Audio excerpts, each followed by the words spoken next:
ஜீவப்பம் நிகழ்ச்சியின் மூலியமாய் உங்களை பார்க்கறதுல மிகுந்த சந்தோஷம். இந்த நாள் தியானத்துக்கென்று வேதத்திலிருந்து ஒரு வசனத்தை நான் உங்களுக்கு வாசிக்கிறேன். யோவானின் சுவிசேஷத்திலே 21ஆம் அதிகாரம், அதிலே 15 17 வரையிலுமான வசனங்கள் இருக்கிறது. அந்த வசனங்கள் என்ன சொல்லுகிறது என்று சொன்னால், இயேசு கிறிஸ்து உயிர்த்தெழுந்த பிற்பாடு பேதுருவை பார்த்து, நீ என்னை நேசிக்கிறாயா என்று அவர் கேட்டு, அதன் பிற்பாடு என்னுடைய ஆடுகளை மேய்க்க வேண்டும் என்று கர்த்தர் அங்கு சொல்லுகிறார். இது என்னவென்று சொன்னால், இயேசு ஒருவேளை நாம் தோற்று போனால் அல்லது தோல்வி அடைந்தால் அவர் நம்மை முற்றிலுமாய் ரத்து செய்வது கிடையாது. அவர் நம்மை அழைத்து விட்டால் பொறுமையாக மறுபடியும் நமக்கு அந்த அழைப்பை ஞாபகப்படுத்தி நம்மை அனுப்புகிறவராயிருக்கிறார். அல்லேலூயா. அதனாலே தேவ பிள்ளைகளே, இன்று நிறைய நேரத்தில் நீங்களும் நானும் கூட இயேசு நம்மை அழைத்த அழைப்பை ஒருவேளை மறந்து போயிருக்கலாம், இல்லை அது வேண்டாம் என்று சொல்லி போயிருக்கலாம். ஆனால் அப்படி செய்தே நீ என்று சொல்லி கர்த்தர் நம்மை ஒருபோதும் தள்ளிவிட மாட்டார், அல்லது ரத்து செய்ய மாட்டார், கேன்சல் செய்ய மாட்டார் என்று சொல்லி நாம் பார்க்கிறோம்.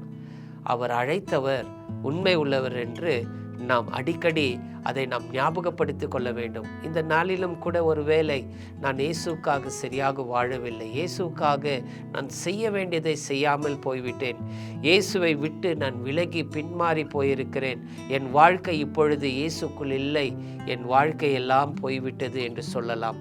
ஒருவேளை அவர் சொன்னதை நாம் மறந்து இந்த உலகத்திலே காண்பிக்கிறதான அந்த எண்ணங்கள், அந்த தோற்றங்கள், அந்த வாழ்க்கை, இந்த உலகத்தில் நமக்கு பொருளை காட்டி இதுதான் வாழ்க்கை, நிரந்தரம் இல்லாததை நமக்கு காட்டி இதுதான் வாழ்க்கை என்று சொல்லி கொடுத்ததினாலே நாம் இயேசு அழைத்த அந்த அழைப்பை நாம் விட்டு விலகி இருக்கலாம்.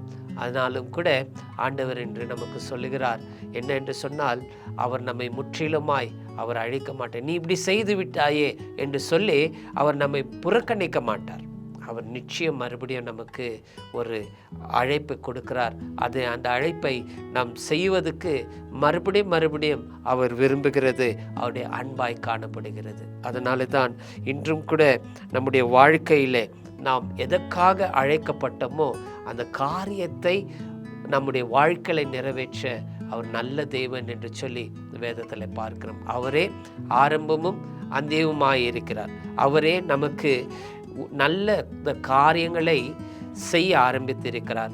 அவர் தான் நம்முடைய வாழ்க்கையிலும் கூட முடிக்க செய்வார். அதனாலே உங்களுடைய வாழ்க்கையில் என்ன நேர்ந்திருந்தாலும் சரி, சில நேரத்தில் ஆண்டரை விட்டு விலகி போகும்போது மறுபடியும் அந்த இடத்துக்கு வருவதற்கு மனமில்லாமல் போய்விடும், மறுபடியும் அந்த ஊழியத்தை செய்கிறதுக்கு மனமில்லாமல் போய்விடும், மறுபடியும் சபைக்கு போகிறது நமக்கு மனதில்லாமல் போய்விடும். ஏதாவது ஒரு சூழ்நிலைகள் நம்மை ஆண்டவரிடத்திலிருந்து பிரிக்க செய்யும்.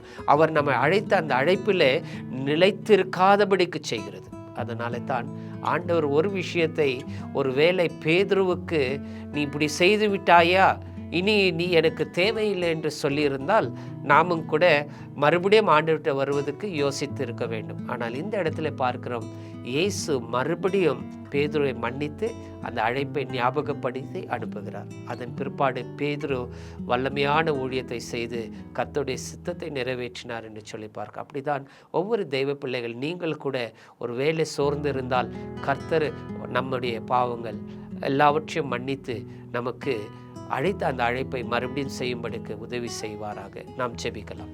அப்பா, எங்களை முற்றிலுமாய் வேண்டாம் புறக்கணிக்காதபடிக்கு ஆண்டவரே, நீர் எங்களை மறுபடியும் ஆண்டவரே விழுந்திருந்தாலும், உம்மை விட்டு விலகி இருந்தாலும் அதை புறக்கணிக்காதபடிக்கு, அதை பார்க்காதபடிக்கு ஆண்டவரே நீர் எங்களுடைய வாழ்க்கையிலே அப்பா மறுபடியும் நீ இதை செய்வாயாக, நீ எனக்கு சாட்சியாய் நிற்பாயாக, என் சுவிசேஷத்தை சொல்வாயாக என்று சொல்லி அப்பா எங்களுடைய தவறுகளை மன்னித்து எங்களை அழைக்கிற தேவன் என்று சொல்லி பேதுருடைய வாழ்க்கையிலிருந்து நாங்கள் கற்றுக்கொள்கிறோம்.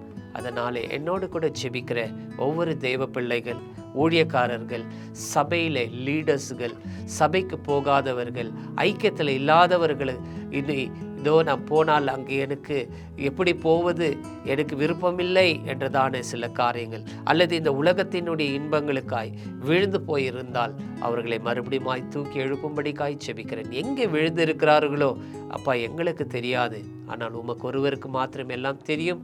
அதனால் அந்த பிள்ளைகளை மறுபடியும் தட்டி எழுப்பி அவர்கள் விழுந்த இடத்திலிருந்து அவர் எழுந்து மறுபடியும் உமக்காய் மகிமைப்படும்படிக்கான ஒரு வாழ்க்கை வாழ உதவி செய்யும். தொடர்ந்து ஆசீர்வதிங்க. இயேசுவின் நாமத்தினாலே பிதாவே, ஆமென். தேவன் தாமே உங்களை ஆசீர்வதிப்பாராக. விழுந்தேன்னு சொல்லிட்டு அங்கே இராதபடிக்கு எழுந்து கர்த்தருக்காய் ஓடுங்கள். தேவன் தொடர்ந்து உங்களை வழி நடத்தட்டும். ஆமென்.